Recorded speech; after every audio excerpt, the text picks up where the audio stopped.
Саламат кыргыз элим.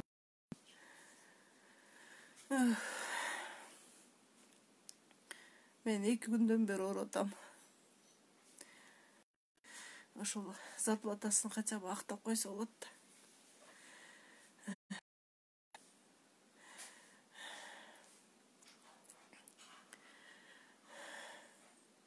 Сооронбай Шарипович, сиз негизи эле докторго баргандан коркушат. Силер өлтүрүп кое санат экен.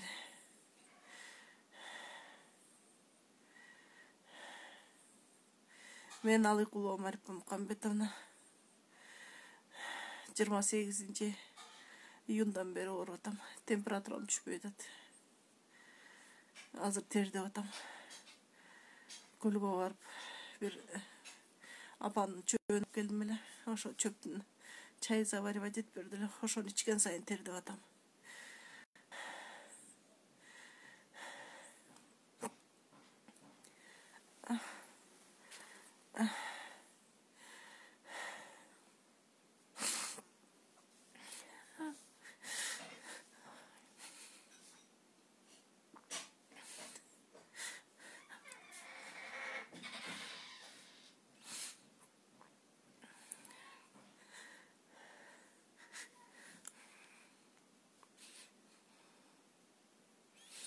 Шорду кыргыз эле экен, шорду.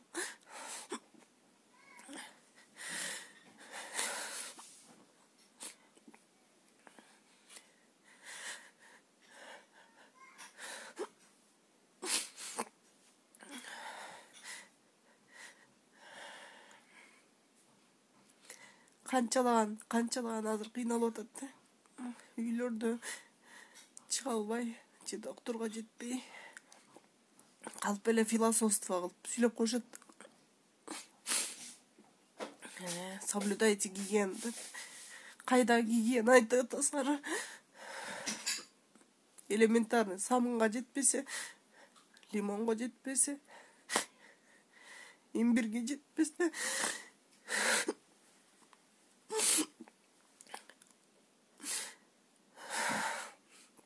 азыркы өкмөттү сотко бериш керек. Кыргызга кылган геноцидке жооп бересиңер, айбандар.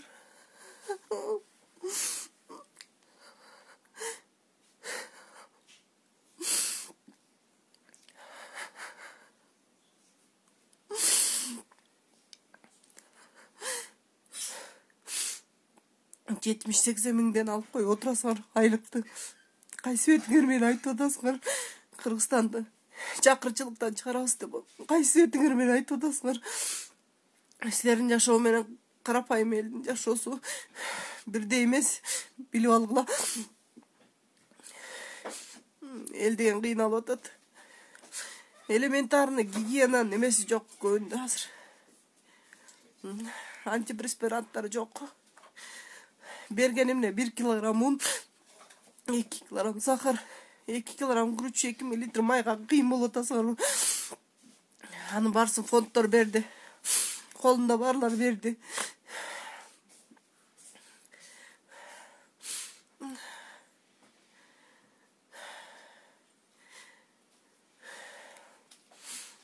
Кыргыз өкмөтүн полностью сотко бериш керек.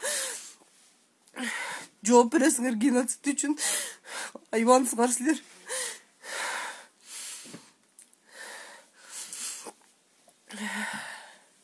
Карантиндин убагында, эпидемиянын убагында кредиттерге төлөмдөрдү проценттерин төлөбөш керек. Айбансыңар. Мен Алыкулова Марипа Мукамбетовна заявлять этем силерге.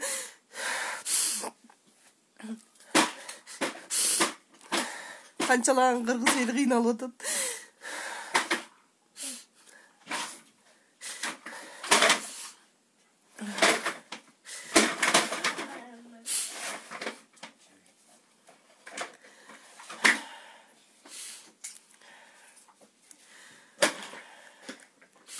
Бизде деген тупой, безмозглый адамдар иштеп атат. Еврейлер жөн эле айтпайт. Еврейлер мынтип айтат. Эгерде бир нацияны, бир улутту жоготуш үчүн ошонун образованиясын талкалаш керек деп.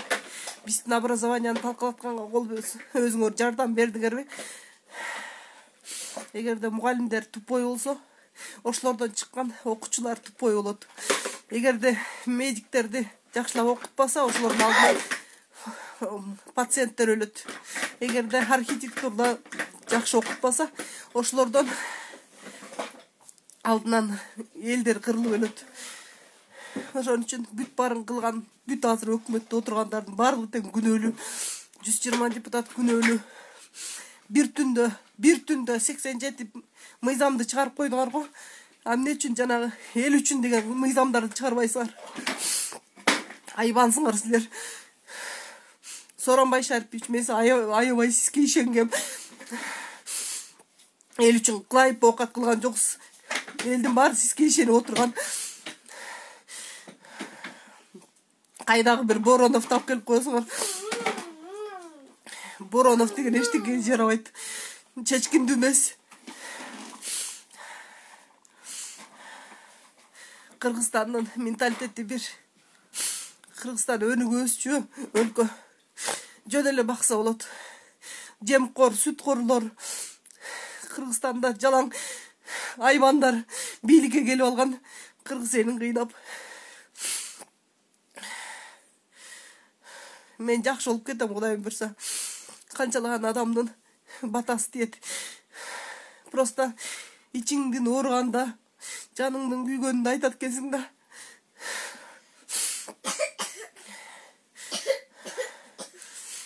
Биз да бул оорудан айыгабыз. Биз да бул кырылдандан чыгабыз. Биздин колубузга да күч келет. Ошол учурда сүйлөшөбүз силер менен. 87 мыйзамды кабыл алыш эмне деген тозок. Мен ошол күнү ооруп калдым. Же болбосо прямой эфир. Мен да чыкмакмын, свобода слова, эмнеге запрещать этесиңер деп. Бизде деген патриоттор көп. Баарынын ооздорун жаба албайсыңар. Биздин мамлекет өнүгүп өсөт. Силерди айбандардан тазалаш керек. Бийликтеги отургандардан. Кыргыз элим, силерге сабырдуулук. Аякса болот. Теридегиле. Иммунитетиңерди көтөргүлө. Мен азыр бардыгынан күчтүүмүн. Алла Таалам мага жардам берет. Менден күчтүү эмес алсыздар каза табашат. Ошого ичим күйүп атат. Бийликте отургандарга по барабану. Эч кимди, элди да ойнобойт алар.